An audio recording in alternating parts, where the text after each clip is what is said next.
we go. Boy Reviews! All right, welcome back to Born Reviews. Nick here, and I am going to be giving you my quick reaction to episode 3 of Special Ops. This episode is entitled Mughal-e-Azam, and this episode is following the formula of the previous, where we have a whole lot of it in that interview, interrogation type thing from the government interrogating Hamat Singh, played by KK Menon. Fun fact, I realized as I was doing the review with Gabe on Baby, hey, that's the same guy who plays one of the terrorists in Baby. So it's cool how Niraj Pandey, how he likes to use similar actors in a lot of his works. I think that's really cool. Christopher Nolan is very similar that way, and a few other directors like Steven Spielberg. But I like how they're loyal to their guys. And so anyways, in this episode, it starts off differently than the others a little bit because we get even more information on the family aspect of Hamat Singh's character. His daughter is being a 16, 17-year-old. She's going out. She's going to parties. She actually got permission from her mom. Then he eventually relented because he knew he was going to send one of his guys to follow her and keep tabs on her, which is way overboard. It's way beyond overprotection. I like how his friend, so they follow her. Nothing bad happens. She's a little late. She gets home, and he feels that he needs to copy all the information on her phone and get access to all of her phone calls and text messages as they're happening onto his phone. They get a hacker friend to come do this, or a guy to do this. They pay him to do it. His police officer friend sets that up and allows that to happen. Then he tells, with all due respect, sir, you just need to trust her. This is too much. And I definitely agree with that. There's a temptation as a parent to know everything that's going on, but then you've got to think, okay, when I was a kid, when I was a teenager, whether I was making good decisions or bad decisions, would I want my parents to know everything? Would I be able to feel like I can trust them if they don't trust me? So we get a lot of that family life situation. I love the character of his wife. She's very laid back. She's very easygoing. She's like, just relax. But she lives in a different world than he does. He lives in this anti-terrorist world where everyone's a suspect, where he can't trust anyone besides his agents. And maybe he should think of his daughter as one of his agents where he can trust them. And maybe he doesn't fully trust them, but he should. So it starts off with that. And then it goes into the interrogation. This whole episode is about the agent Farouk Ali.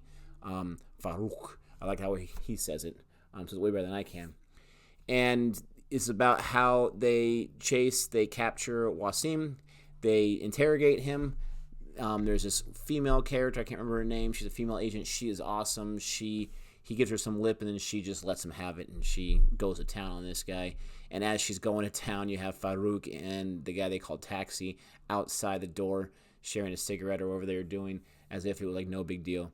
They go back in. They try to get some information on who the sixth man is. They're always chasing the sixth man, and he just kind of laughs in their face. Then he takes the rhubarb eventually. They're talking some mad trash, and he takes himself out.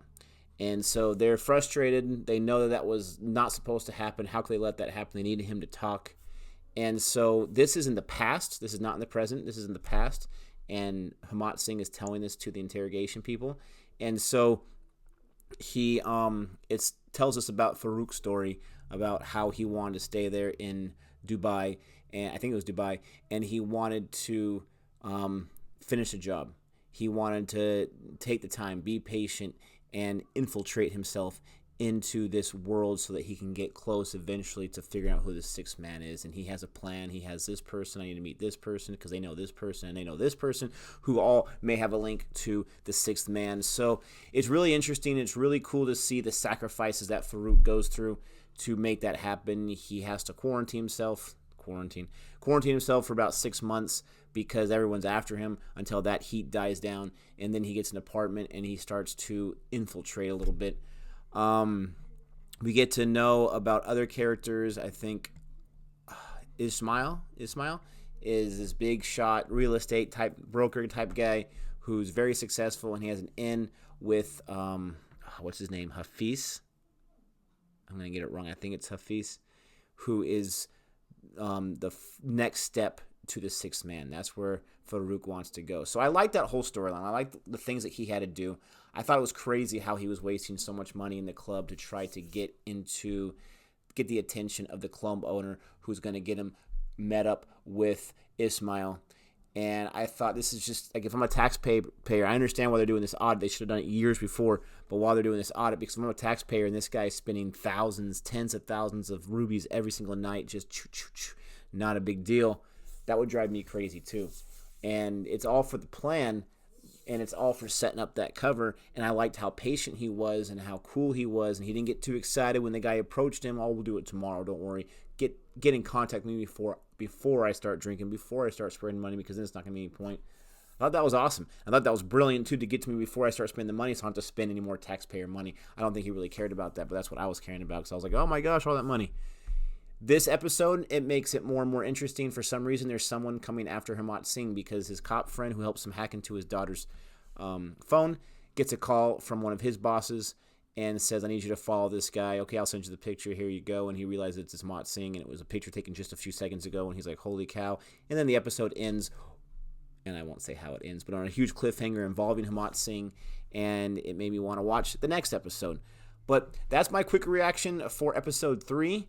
I am really enjoying this series. I just did a review. We did a review on Baby, and I already like that more than this series, but this series has a chance to get there.